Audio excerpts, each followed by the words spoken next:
growth. And because of AI, we're going to need to turn that around and get it up to like 15 to 20% growth per year. So I want to start this off with how the hell are we actually going to power this massive AI data center boom?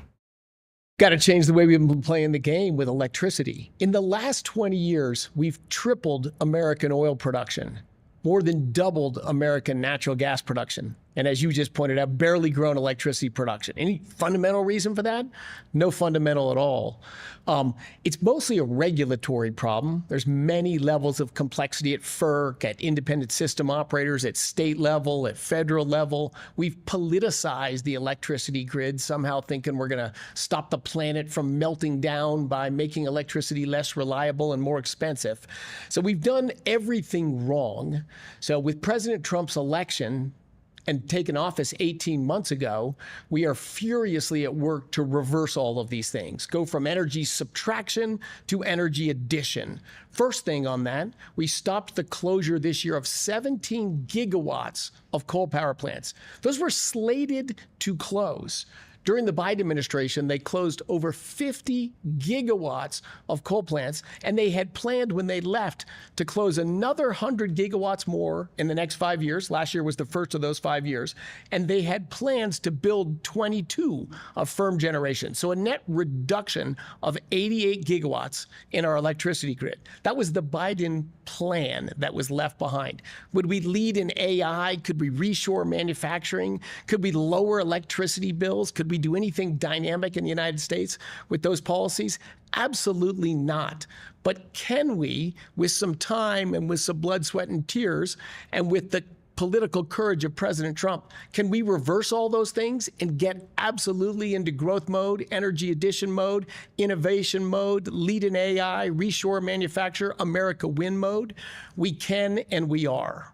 Yeah, I think if you look back 10 years, 20 years, the consensus view was that we were transitioning from a manufacturing economy, a physical world, like physical goods economy, to a digital services economy.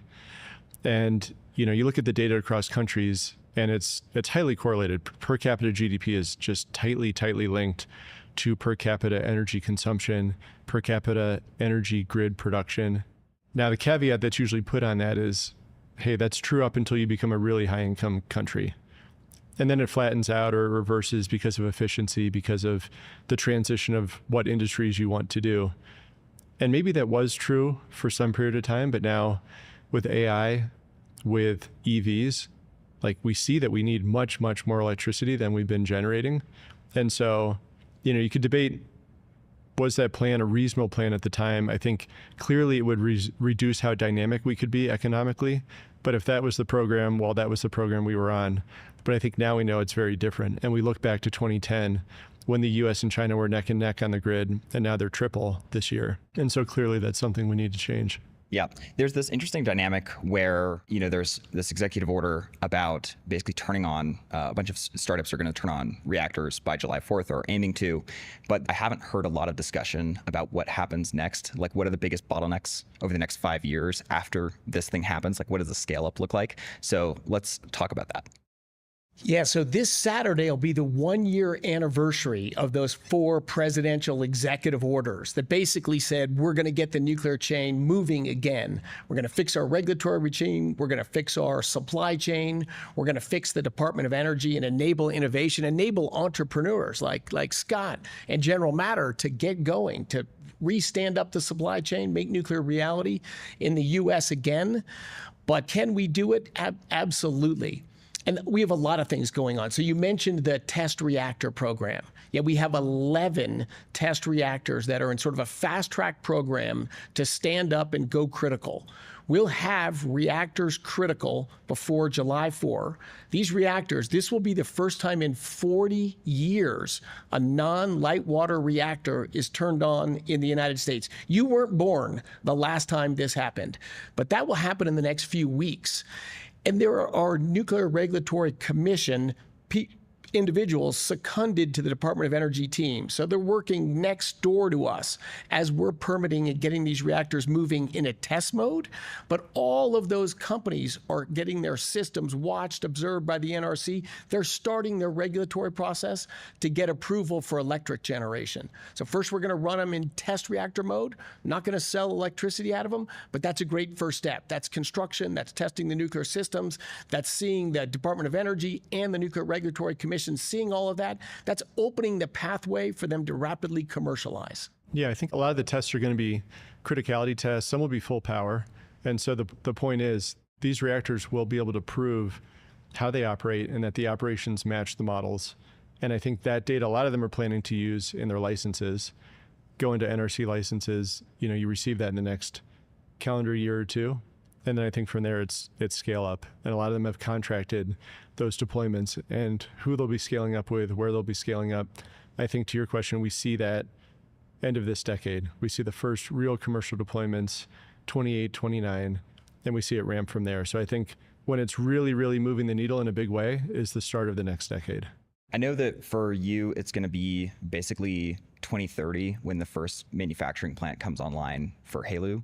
And before that, we don't really have like the necessary fuel to run a bunch of small modular reactors. So what is it going to look like for the next 5 years as power demand just completely ramps, and yet we don't necessarily have the reactors to turn on in that time frame? Well, two questions. On the fuel, we will have HALEU to bridge the reactors that are going in. That's coming from the Department of Energy. It's either downblended, highly enriched uranium that was produced for the weapons program, or it's plutonium that's mixed with uranium. We are making and will deliver over 20 tons of HALEU fuel to bridge us from where we are today till we have this great American capacity from multiple companies enriching in the United States. You're right, there's a bridge there, but we have fuel for that bridge. That will not hold back the nuclear renaissance. But were you also talking about data centers? Now we're going to power data centers in the next 5 years? And of course, that's a different question. And maybe back to where we started. Number one, of course, is just stop digging the hole or stop closing power plants that have been closed prematurely that are there to supply reliable, affordable electricity. We do have a nuclear restart that'll happen this summer. The Palisades nuclear power plant in southwestern Michigan was shut down just a few years ago for political reasons. Yeah, we're ending our nuclear. That plant is been in a restart program. It's been relicensed by the NRC. It'll be running and providing nearly a gigawatt of power by late this summer. That's an adder. The famous 3 Mile Island reactor has been renamed the Crane Clean Energy Center. That reactor will be back online sometime next year. And we have reasonable hopes that the Duane Arnold nuclear plant in Iowa will also be back on power, maybe in 28. So there's, in round numbers, 3 gigawatts of new electricity that's coming from nuclear from plants we already built. We've got, as you know, small modular reactors, but for, data centers and reindustrializing of our country, this sort of rapid electricity demand you talked about, in the short run, the dominant source of new dispatchable electricity capacity is natural gas. And we have a furious rate of construction right now on existing natural gas plants. We have uprate programs on existing natural gas plants about how to get 10% more out of them. We have uprate programs on nuclear plants. Use a little different fuel, you can get more energy out of those. We have a lot of solar still coming on, and if you pair it with batteries and a meaningful amount of storage, it can help with demand load peaks, at least in the summertime. Not very helpful in the wintertime in northern states. So ultimately, the only way forward with the American dream and reindustrialization of our country is to build massive amounts of dispatchable, meaning it works whether the wind is blowing or the sun is shining or the temperature is ideal. It works in all conditions. Because electricity is different than, filling up your gas tank. You can do that when you want. You can find the cheap gasoline and load it in. An electricity grid, at every moment, we have to match supply and demand. And so the critical thing for an electricity grid is its deliverability at peak demand time. As we're talking right here today in a nice pleasant afternoon, mild weather across the country, we have hundreds of gigawatts of spare capacity. That's more data centers that we're going to build in the next 5 or 10 years because we don't have enough money to build more than that in the next 5 years. Hundreds of gigawatts. But we can't put all those data centers if we had them online today, because when it gets really hot in the summer and when it gets really cold in the winter, everything else is going to draw so much power. It's just the excess capacity at peak demand. That's what delivers. Do you want to understand our grid? Don't look at the average numbers of electricity different sources generate. They're irrelevant. What matters is those hours of peak demand time. And I'll give one example and then I'll stop talking. We had a very cold weather system called Fern the last week of January this year. 22 eastern United States really had their electricity and heating systems tested to the limit. Ragged edge of blackout in many states. Fortunately, common sense operating policies, we allowed people to turn on backup generators. We waived emission rules, run all your plants all out. A little more emissions to keep the lights on and people alive and plants running. That shouldn't be a hard trade-off to make, but it has not been made in the past. As I mentioned already, we stopped the closure of 17 gigawatts of coal plants. Had we not done that, hundreds of Americans likely would have frozen in late January this year. That's a chilling thought to me. But to give one example, in New England, January 27th in the evening was their peak demand time. We zoom in and we look at that few hours. Where did that electricity come from? 2% of their electricity came from wind, solar, and batteries combined. 2%. So if you look average over the year, well, a lot more, but that doesn't matter. Are you there at peak demand time? 3% came from burning trash and wood, 50% more than wind, solar, and batteries combined. We got a little less than 10% from imported hydro from Canada, but really what kept the lights on in New England is what keeps the lights on across the country, which is nuclear power that was rock steady throughout the whole storm. Natural gas and coal plants ramped up to increase their output and meet that peak demand time. Now, New England's got a crazy problem in that they thought they hated fossil fuels for a while, even though their economy's entirely run on them, and they have blocked natural gas new pipelines from getting to New England. So at peak demand time, New England's actual number one source of electricity was burning oil. Crazy, much more expensive, dirtier burn, higher greenhouse gas burn as well, if that's your thing. But that's because they have to have dual fuel plants, because when it gets really cold, the natural gas capacity they have mostly goes to home heating, and they burn a whole bunch of oil. We had to get emergency barges up there and trucks and do everything to keep the lights on. But keeping the American electricity grid reliable is maybe my most critical job I have. Maybe our nuclear weapons stockpile is number one, electricity grid is number two. But to this future you're talking about, yes, we have to not just barely scrape by today. We need to grow it again, but we can do that. I think to your point, on the carbon emissions piece of burning oil, I think people don't understand it's underappreciated what the physics is, and it's if you have a very long chain hydrocarbon, the way you can envision it, just to elaborate on this, you've got a long string of carbons down the middle, and you've got a pair of hydrogens for every carbon. In the limit case, it's 2 to 1, and then you look at natural gas, methane, and it's 4 to 1, and so that's how you get 4 times the energy. Well, four carbon hydrogen bonds versus 2, and therefore half the carbon emissions per unit of energy. So that's how the U.S. has actually brought down carbon emissions for people who care about carbon emissions over the last few years by expanding natural gas production. And so that has been the story, I think, as compute has ramped, as electricity production requirements have ramped, natural gas has been the story. It's been fueled by fracking and by turbines. And so now I think the big question is, where do we get all the turbines over the next few years? Will there be shortages?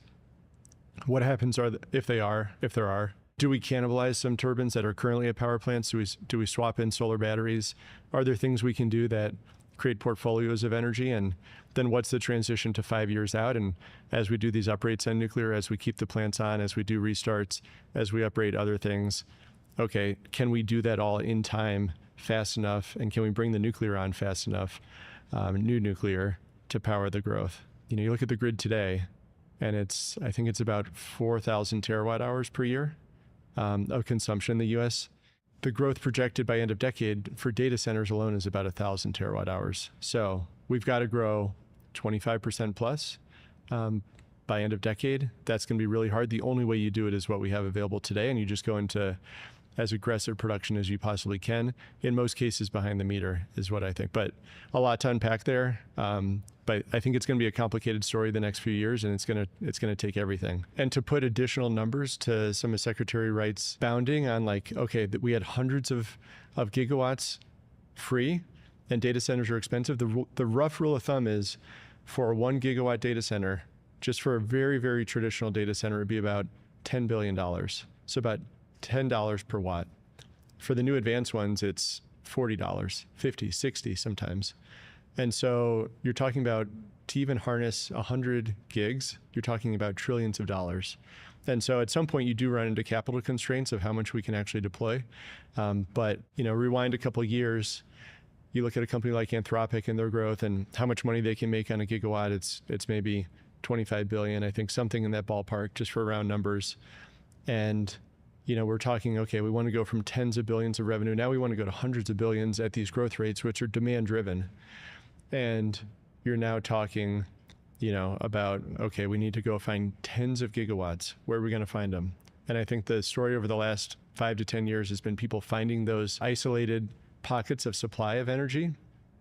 Lots of companies have been doing this. First, they were doing it in Bitcoin, then they're doing it in data centers.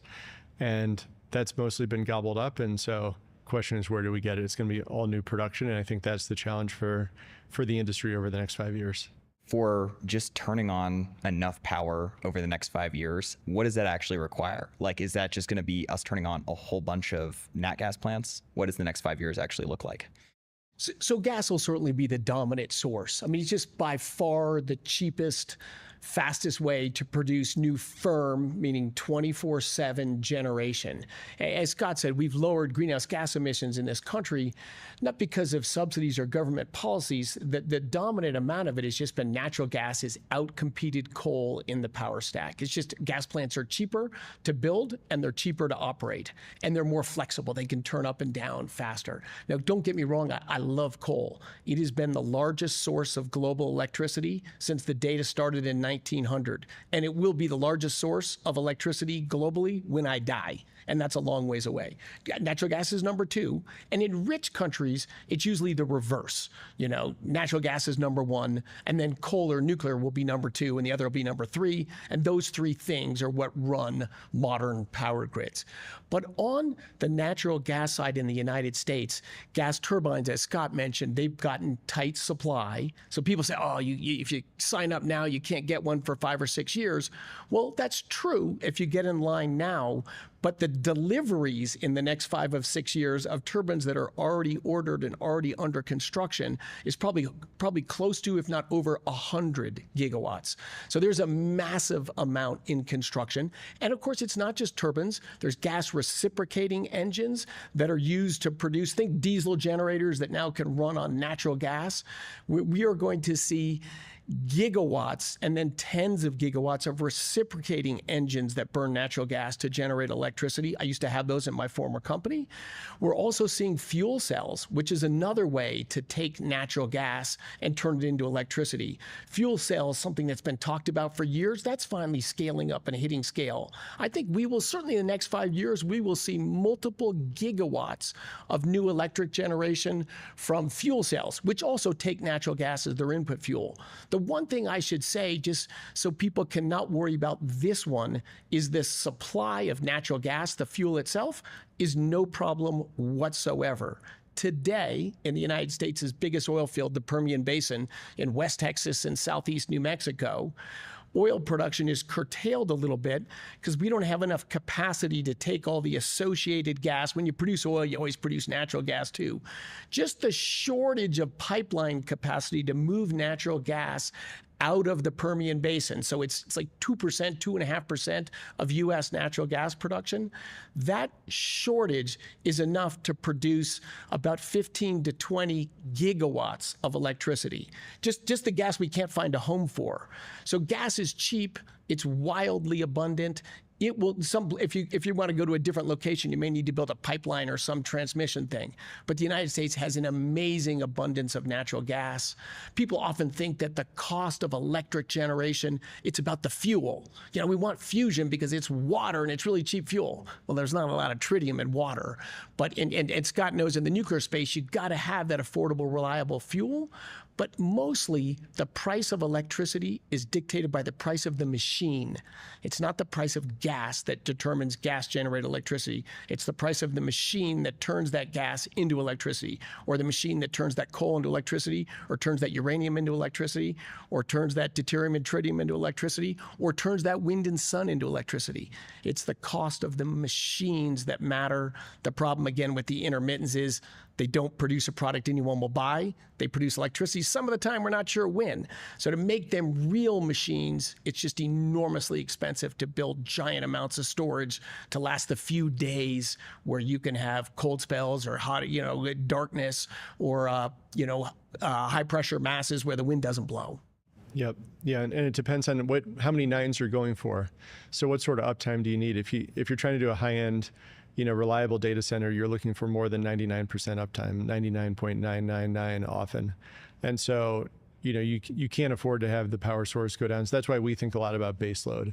Then baseload being really the dominant thing that you have to solve. You can get there with enough of like a portfolio mix in certain geographies, but it's often getting to those same nines through a mix of different things with all the storage you might need or all the peaker turbines you might need. That ends up being just as expensive. So I think, yeah, it's exactly right. If you're trying to achieve baseload, it becomes all about the upfront CapEx, not as much about the OpEx, even for nuclear. The bigger the nuclear plant, the lower the cost of the fuel relative to the cost of energy. So you look at the classic huge gigawatt scale nuclear plants, the fuel's in the single digit percentages of total cost. The smaller you go though, the more you solve the machine problem of actually building the plant and bringing that cost down, then the fuel becomes more expensive, which is why we're not just focused on schedule and being online this decade. It's how do we also bring the cost down over time, just so the U.S. can compete on baseload just across the board. There's this interesting idea that people are not very good at understanding exponentials. And right now, we can pretty well extrapolate the growth of energy demand for the next few years. But I think it's interesting to think about, like, what if we're massively underestimating what is required and what the demand might be? What are the biggest constraints and things that are stopping us from moving faster on just turning on more generation? Well, we do have transmission problems as well, right? If you don't locate the source of electricity right next to the demand center, and you can't always do that, we have a pretty extensive power grid. It's very expensive and crazy slow to build new power lines. That's a longer term problem we are also trying to fix, but you can take existing power lines and replace the conductors, old school conductors with conductors, superconducting conductors or conductors with lower, lighter weight cores and higher conductivity materials, where we can deliver much more electricity down the existing power lines. Department of Energy and the Trump administration are pushing this reconductoring so we can allow electrons to move faster. Permitting has been a problem, that still remains a problem, but the Trump administration working very hard at fixing that. In fact, the Federal Energy Regulatory Commission came out today with statements on natural gas power plants, how we're going to sweep out a lot of the regulatory burden to allow people to build and permit natural gas plants and pipelines much faster than you previously could. This is very helpful. We want to move at the speed of AI and move at the speed of innovation. We got to have our government to move at the speed of business and innovation. We call Trump speed. He's willing to break things to make it move faster. Most people in government want to nudge and they want to push things that direction or that direction. President Trump has been very bold. He's like, we cannot have China lead the world in AI. Imagine a world where America's bumbling around with the bureaucracy. We had, the second Biden administration come in, and we were where we were before, where we were more focused on taking power plants down and not letting you build anything that might generate greenhouse gas emissions. Just AI wouldn't be happening much in the United States. And to me, if you have a dominant power in AI, they will be the dominant power on the planet, militarily, economically, technologically, and ultimately socially. And I'm not ready, and I don't think any Americans are ready for China as the dominant global power. We've had a freedom, opportunity-loving America as the global power for the last century, I think has been fantastic. Is America perfect? Of course not. But we are by far the greatest, most innocuous, most benign, most human promoting global dominant power the world has ever seen. And it's critical that we keep that going. And that means we must bring the dynamism. We must fix all the problems that need to be fixed. But again, it's America. We have American people. We have American businesses. Can we do it? Of course we can do it. Will we do it? We will do it. Am I wrong, Scott? Not at all. No, I mean, you look at the consumption, and consumers are on the question of like, will AI be consumed? Absolutely, by both people and by companies. It will be consumed. It's being consumed. The growth is astronomical. To your point, people have a hard time thinking through exponentials. I did over a decade of investing in venture where all you're supposed to do is think about exponentials. People still have a really hard time with it, myself included. It's just very hard to imagine that something 10x's and 10x's again and like 10x's again after that. It's much, much easier to say, okay, we could see it growing a little bit. Maybe it grows 50%. Oh, maybe that's a 3x, a 5x. People very rarely appreciate that a lot of the big changes that happen in the world are driven by things that 10x again and again and again. So I think that is what's happening and will happen, and it's on the demand side, and therefore someone's going to serve that demand. And if the U.S. doesn't do it, I agree. It will happen in China. It will happen in other countries, and it will probably happen in a way that's not as safe, not as clean. And so we should take responsibility and make sure that can happen here in a way that we influence. I think that's the task. You then think through the next 5 years. And how's it all going to work? A great point on the deliveries. It takes you a while if you want to order a turbine now, but people have been ordering turbines for the past few years, so they're on their way. Could we produce even more turbines? Could we ramp production even more aggressively? Yes, but that's up to the companies to do. You do see some new companies jumping into the space because they think they want to lean in and they think that this is actually going to be even bigger than the incumbents think. So I think that'll help solve it. I think with the right regulations, American industry, if there is money to be made in it, people will find a way to solve the problem. So I think we'll see a lot of things, like even the fuel cells being used to produce energy off of methane, off of natural gas, very unexpected, but turned out to be a use case, and now people are deploying that aggressively. So I think we're going to see a ton of innovation of how to actually deliver this, like more energy, period. And then whether it's on the grid, I think we're going to see people innovate there. I think we're also going to see a ton of it behind the meter. Just production and consumption on almost isolated islands, whether it's nuclear or something else, and the data center and the power production being right there together with no impact outside of some fence line. And I think to stay ahead of China, it's going to be incredibly tough. What are the biggest things that you guys are maybe seeing today that people aren't paying attention to that are going to be issues? You could just see them from your vantage points. I think, and going back to China, so that they've had very rapid growth in their electricity production, and good on them. But they've had the opposite story. They've had relatively modest growth in their oil production, relatively modest growth in their natural gas production, and relatively meaningful growth in their coal production, but in percentage terms, not that rapid growth. So China replaced the United States of 20 years ago as by far the world's largest importer of oil and by far the world's largest importer of natural gas. And they're also a net importer of coal. And so they get nuclear, they're moving ahead, but their economy, even more than the U.S. and the world, which are sort of think around 85% hydrocarbons. China's closer to 90% hydrocarbons, and they're a massive importer of those. So they have an inherent energy dependence and an energy weakness that we don't have in the United States. Our weakness is easier to fix. It's bureaucratic and rules, but we have the people, we have the capital, we have the smarts to do things fast in America. We just got to get the system out of the way and let it go. I think one of the challenges coming up is going to be humans.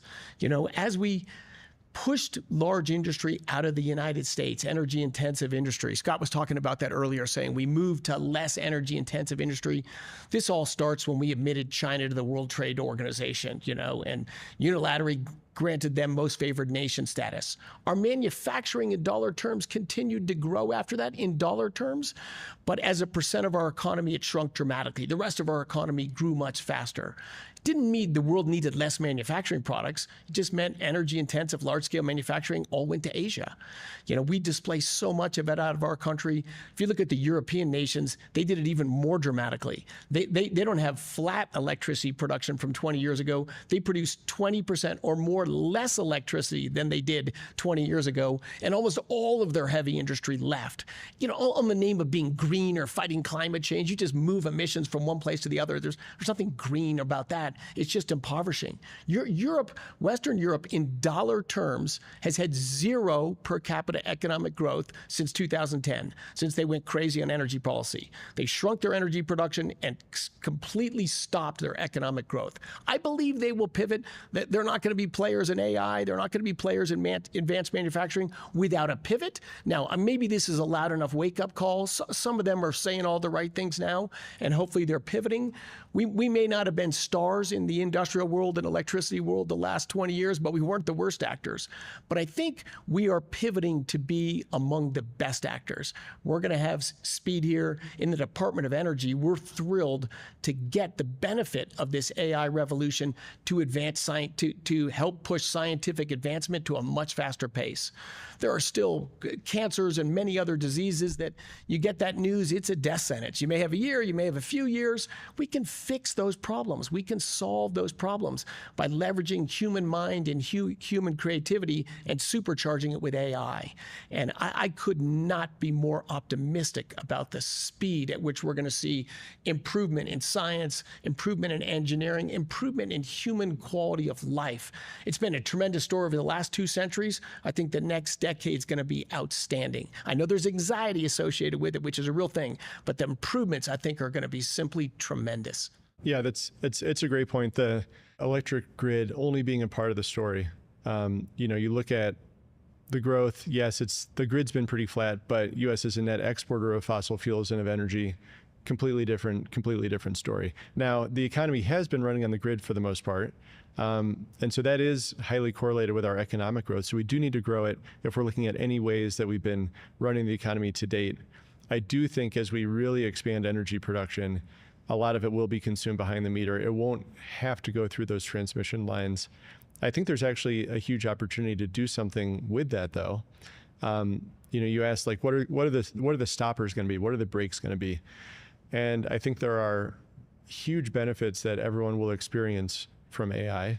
There's going to be a bunch of changes, but there's examples on the cancer side. Like, I think a lot of people saw it. Someone used AI to cure their dog's cancer. They sequenced it. They looked up what things could actually target this, and they came up with a cure. And so I think that was a few months ago we saw that. So there's going to be a lot of specifics. I think as people really start using AI for benefit, there's going to be a bunch of stuff that gets solved, but there still is a lot of anxiety around it. And I think one of the biggest anxieties, there's really been 2 that you've heard about, and one's water usage, which I think is becoming a thing of the past as people design and use and deploy closed loop water data centers. You fill them up once and you don't need to really consume water after that. But then the grid question, and are these data centers going to actually consume all my community's electricity and drive up the electricity price? And I think if that's allowed to happen, that will have been a failure of regulation. And so I think it's also a failure on the part of the companies deploying data centers. If you think, okay, company A versus company B, we're in an arms race. We need to really expand energy production. We really need to deploy these data centers. How do you actually win over a community? You actually give them some benefit. It shouldn't be neutral or cost. It should be benefit. And so you look at some of these data centers and it's $10, $20, $40 per watt. You could say maybe a third or half of that is the energy production that they might do behind the meter. Well, instead of doing 1x your production, why don't you do 110%, 1.1x? The cost of the project doesn't change that much. It changes 3 to 5%. But now you can pitch a community and say, hey, we're not actually consuming your power. We're actually providing power onto the grid, driving down your rates. So that's an idea that I've had, I think is a good one, but you could do it through regulation or you could let the companies sign up for it themselves. I think the free market way is you let the companies outcompete each other and who's going to give the most back. So I think I think the whole, how do you get communities on board with this? How do you let them say yes to new power production and consumption at data centers it's things like that, which to me seem very simple. And it's this one way that you can help people see a lot of benefit from it as we go through this transition.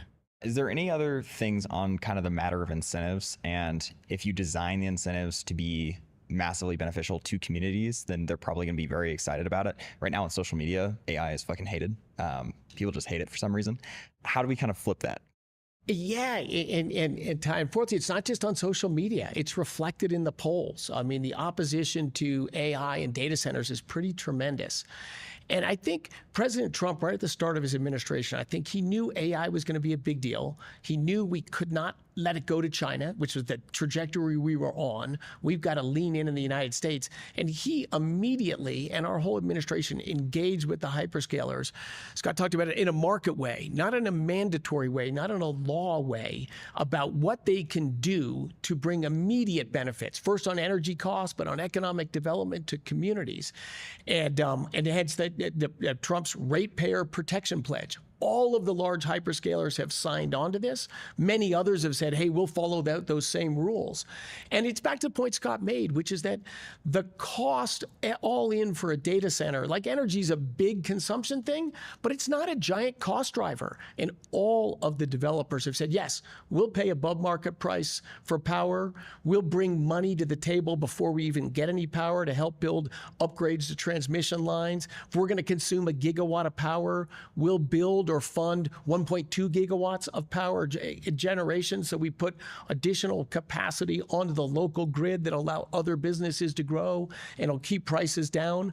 Almost all the big deals that have been signed have had multi-year rate freezes in nominal dollars. So in real terms, it means they're declining every year. In Indiana, we've already seen applications for rate reductions. We're going to see more of those. That fear that data centers drive up electricity prices, the reality is actually the opposite. If you look at the states with the fastest growing electricity prices, California, New York, Massachusetts, Maryland, they all shine in the fast growing electricity prices. They all produce less electricity today than they did 5 or 10 years ago.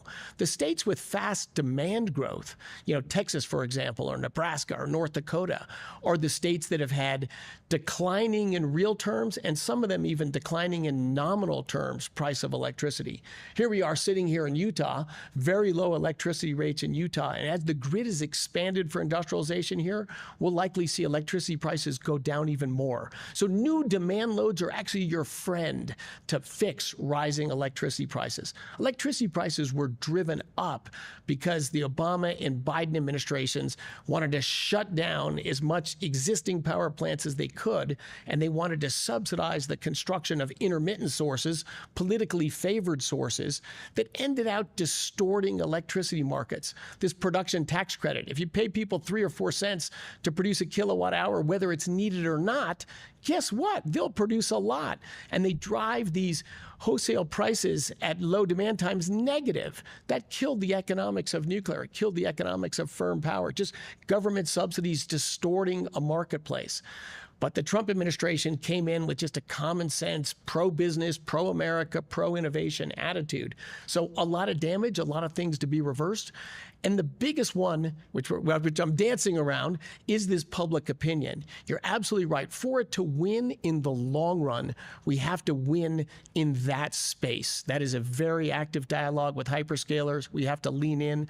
My last thing is philosophically, it's very much like the campaign against fracking when it started. It's very much about the climate change campaign. It's COVID. We've got to lock down and stop everything. It's very easy to scare people. And we have a whole industry in the United States who collect money and they scare people to make them oppose it. They oppose fracking. They oppose any industrial development for climate change reasons. They oppose businesses and kids going to school during climate change. And they were successful at selling this fear. Those same people, those same organizations are opposing data centers. It's not that they're fundamentally opposed to fracking or fundamentally opposed.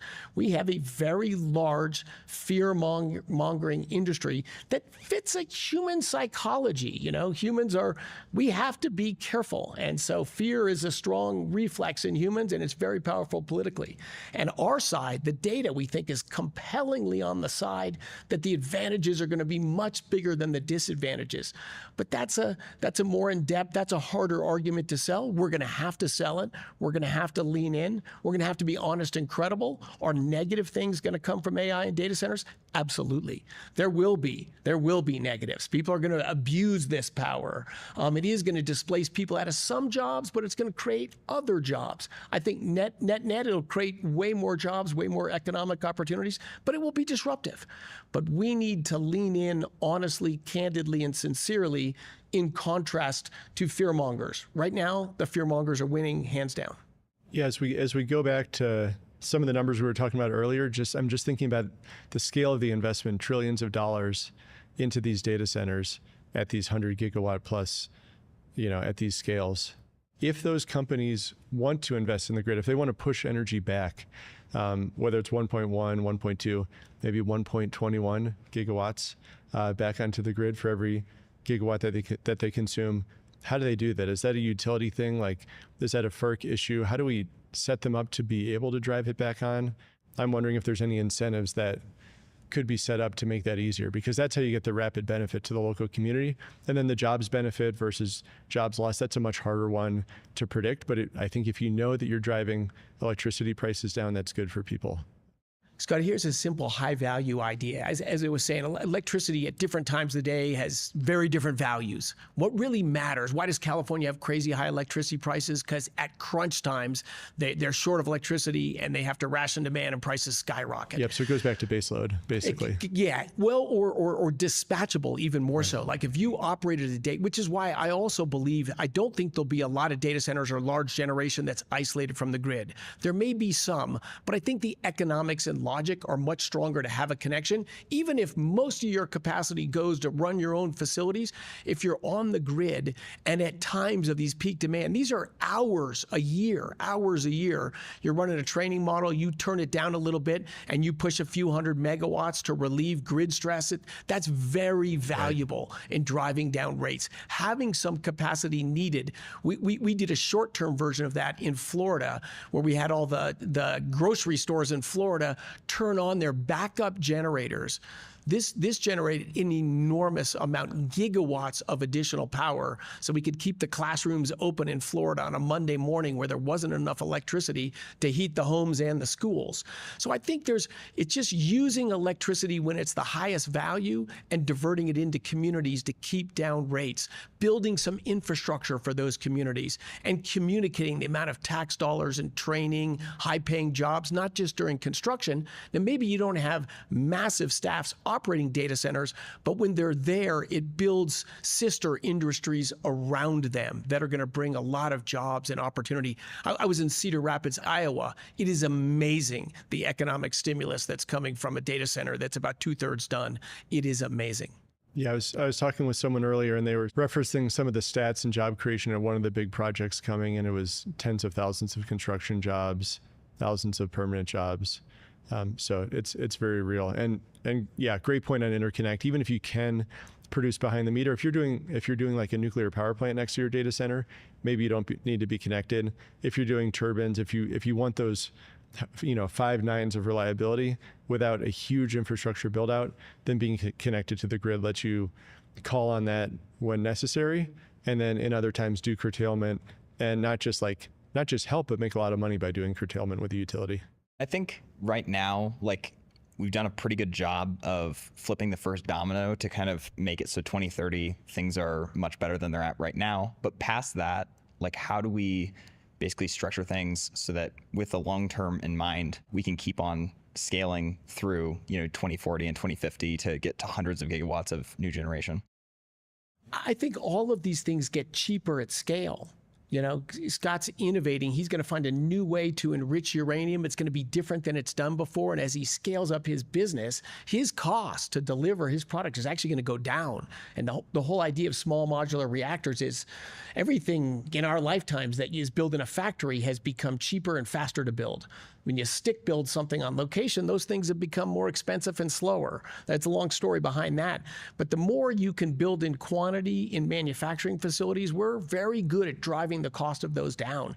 So to build nuclear systems and nuclear supply chain at scale, I think that's the road to lower cost. Why were the last 2 plants we built in the U.S., the Vogtle 3 and 4, expensive? Well, we hadn't built any plants in decades, and we tried to stand up a supply chain, to build 2 reactors, and then all the jobs went away. So as we look at it, a long-term, that scale you're talking about, decades ahead, that's the way to build nuclear power plants cheaper. That's the way to build natural gas and fuel cells cheaper. That's the way to build energy storage cheaper. That's, I think it's going to be the pathway to lower cost. And certainly as a percent of people's incomes, I think the cost of electricity and energy are going to decline meaningfully in the next 10 or 20 years. Again, not a trajectory of the Biden administration, but that has been a mindset of the Trump administration, and I am seeing it bipartisan. Democrats in the Senate, Democratic governors, I think common sense is catching on, and that the worshiping at energy subtraction and energy fear mongering that still exists, but it's more in small corners now. Most common sense is catching on. People realize Americans are mad at expensive electricity, and they're mad at their jobs going overseas. They just want lower prices and higher wages. That's the Trump administration agenda, and doesn't sound like it should be controversial. Yeah, I think the thing people are also realizing is it's just really hard to predict what it's going to be. Like, people wouldn't have predicted that fuel cells are going to be used to, harness energy from natural gas. They did predict that it would actually be much more about intermittent and renewables. And then it turns out that we need a lot more baseload. We need a lot of just energy growth. So I think the mistake is often in trying to overprescribe what the answer is without knowledge of what's coming next. It's just very, very hard to predict. And so you have to let the market figure it out for itself and let the market actually do these things like scale the production. The second Vogtle plant was much, much cheaper than the first, and the third would have been cheaper than that. And so how do we get to a world where we're producing much more of these things and actually hitting the scale effects of factory-built reactors, of factory-built anything? This is the future that we're preparing for. So acknowledge it is very hard to predict what's going to happen if you're not driving it personally. The thing we're driving is nuclear. So our bet, to your question, like what are we looking at, 10, 20 years out? If we're talking about, 10x power consumption, another 10x, another 10x. I'm forced to acknowledge that one approach to this is orbital data centers. I worked at SpaceX early in my career. That's one angle, is you just say, we're going to go to an entirely new paradigm, and we're going orbital. We're going to go sun synchronous satellites. We're going to build them, and we're going to do everything there and harness the sun's energy. That's a good approach if you can do it. And I think only SpaceX is set up to do that right now. I think for everybody else, the answer is going to be, you do it on the ground, you find ways to get more baseload. And the thing we're trying to help with is nuclear. And so how do we scale nuclear? And so the thing we're focused on is fuel in our case. And I think just to get to like the exponential numbers topic, because you could say, well, okay, can we get a second facility online? Right now, there's one in the US in New Mexico run by a European consortium, makes about a quarter of what the US needs. And so you say, okay, well, maybe we'll have a second one. But now we're still only at half what the US needs. And then you look at US's allies. Our closest allies consume about as much nuclear fuel as the US does. And so we're at a quarter today, but we're really only at an eighth of what us and our allies need if we wanted to provide them with it. So now we're talking 8x. And then the Biden administration wanted to triple nuclear. A lot of countries signed up to do that by 2050. The Trump administration has said we want a 4x by then. So now you're talking over 30x. And then you say, okay, just to kind of meet US and its allies by 2050, if we're going to 4x, you have to 30x enrichment production in the country, which is the sort of thing we're trying to think through, and how do we plan for that and how do we do that? But maybe 4x isn't the real number. Maybe it's like, maybe with the energy consumption numbers we're looking at, maybe it's really like nuclear either works and the cost comes down and it's one of the cheapest sources of baseload, or it's not. And if it is, Is 4x the right number, or is 10x, or is 50x, or is 100x? So you start thinking in these orders of magnitude and you realize, wow, there's so much opportunity to just produce much, much more, even in this niche piece of the nuclear supply chain that a lot of people don't think about. We have room for 10, 100x growth on what the US soil by European countries is doing today. So back to the exponential numbers, it's just dramatic what the opportunity looks like and how many areas there are going to be for people to build new businesses and just contribute to like really getting that curve from flat the last few decades to just almost vertical. Scott, repeat that punchline again. A lot of people look at me and say, we can't even enrich uranium. How are we going to grow our nuclear power thing? And well, if you can, you can produce enough for today, but you can't meet the future. You just said, and you're right, we don't know the future. If the demand is just awesome, very real possibility, it's 100x, you can do that, right? Right? Yeah. Is America. Yeah, no reason you can't. It's an immense amount of hard work. So you look at like space launch. You could 100 times increase the capacity to enrich uranium in the United States. Yes. Fantastic. Yeah, you won't do it at one facility. You'll do it at a number of facilities. That's what we're planning out, thinking far ahead of where we're going and identifying those sites that we can build that sort of capacity. But, just as an example, you had the U.S. back in early 2000s, something like 20% of global launch capacity. And, we were launching, let's see, probably tens of rockets per year maximum. Not even that, single digits many years. And then SpaceX came and said, well, the issue is it's not cheap enough. The U.S. is not competitive. Not just that. Okay, there's like a baseline goal of make the U.S. competitive again, bring it back. That's a good goal. That's very strategic for the U.S. But on top of that, the goal of SpaceX was let's make space actually something that we go do. Like you look back to the 50s, 60s, it was supposed to be two things, nuclear and space. Those were the areas where you're going to get an immense amount of growth and these new possibilities that people couldn't even imagine. So on the space side, it was, how do we do that? We make it much cheaper. And so SpaceX has gone from something like, I believe it was like 10 launches in their first 10 years, roughly one launch a year, to now over 100 Falcon 9 launches per year. And with Starship, the launch count will get to that level. It will eventually get to more than that level. But more importantly, the capacity is just dramatically larger. And so the U.S. went from, sub 20% of launch capacity worldwide to now over 90% of mass to orbit. I think we can do that in a bunch of industries. And the thing is, it's going to come down to private sector thinking through how do we drop these costs down? How do we do this in a really commercial way where we can outcompete every country, even if they may have subsidies? But it's going to require a ton of innovation. And for SpaceX, that's been almost a 25-year story. Especially with space launch and Elon, he's kind of thought out a few years about where do we need to take this. And even if maybe there's not necessarily demand to ship, thousands of satellites to orbit, we're just going to build the capacity and then just believe that the demand will materialize in effect. How do you kind of do things in parallel? You're turning on your first plant in 2030. Are you going to start building a second plant or start, working on the second plant now so that you can basically turn on the second one in 2032? Yeah, for us, the sequence is you identify the sites, you prep the land, you build the buildings, you make sure your infrastructure is there, and then you fill the buildings with equipment for that capability to come online. You commission it, you bring it online. And so as we build facilities and then bring them fully online and scale production within the facility, by the time that core and shell is built, we'll be working on the next core and shell. So our approach is we want to take everything possible into our own hands. We don't want to just say, we give up responsibility for a major portion of costs like buildings. We're not going to do every last task in-house. We'll be hiring thousands of welders, like construction workers, through subcontractors, but the project itself we'll manage ourselves. We'll be our own GC, we'll be our own EPC, engineering, procurement, construction company. And this is something that Tesla really proved out in the Gigafactory constructions is own your project, design, build, and operate. And you can get efficiencies across all three, and you can avoid giving up responsibility for something that can really drive the project over budget, over schedule.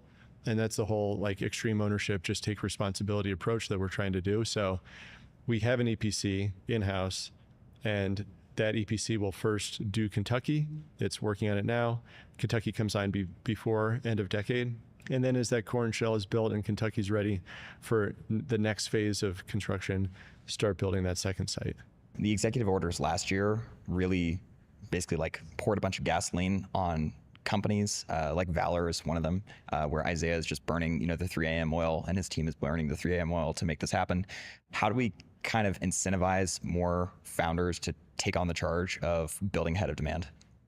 So right, because whether it's AI or nuclear enrichment or nuclear power, this is done by business and innovators. It's not done by government. I'm in the service business.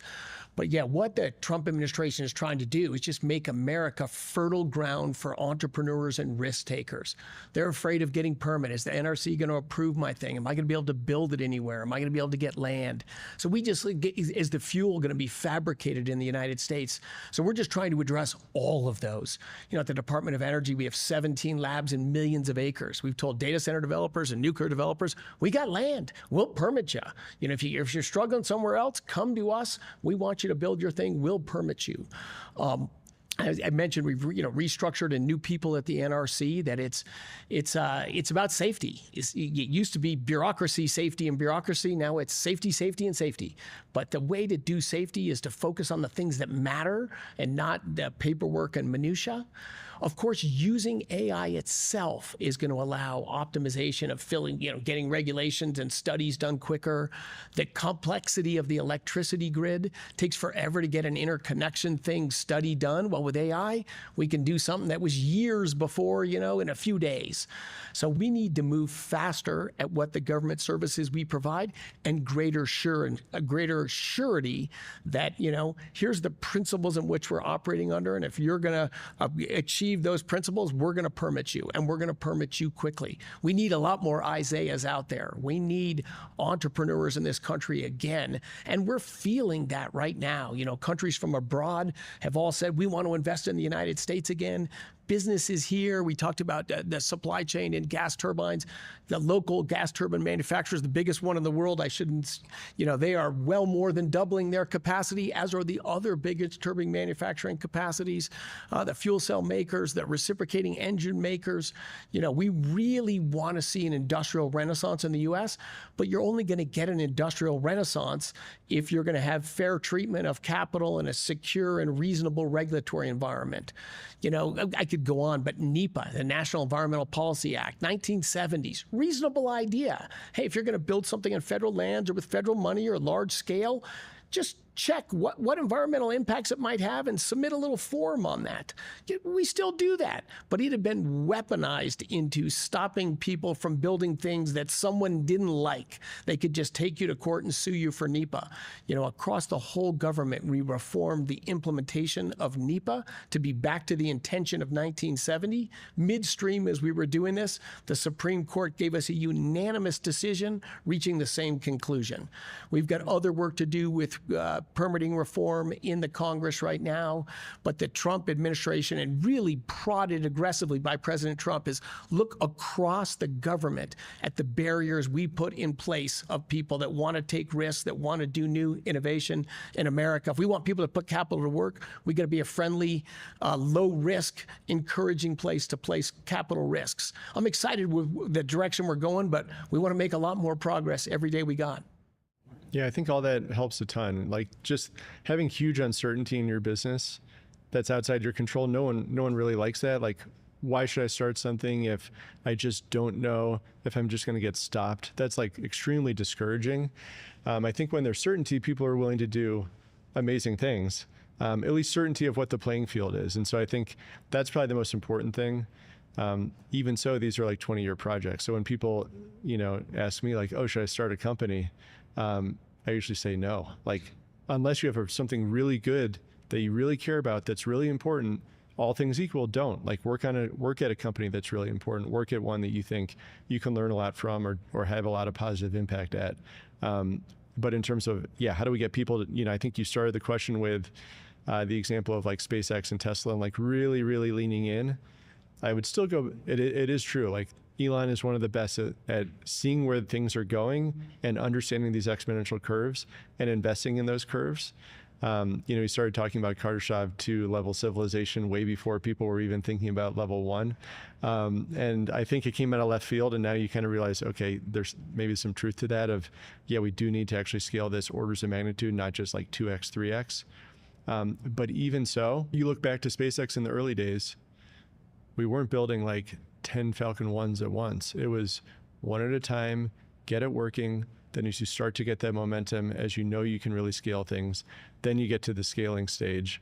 And I think it takes time. I think that's what, today we're seeing the exponential curve of SpaceX, for example, 20 plus years in.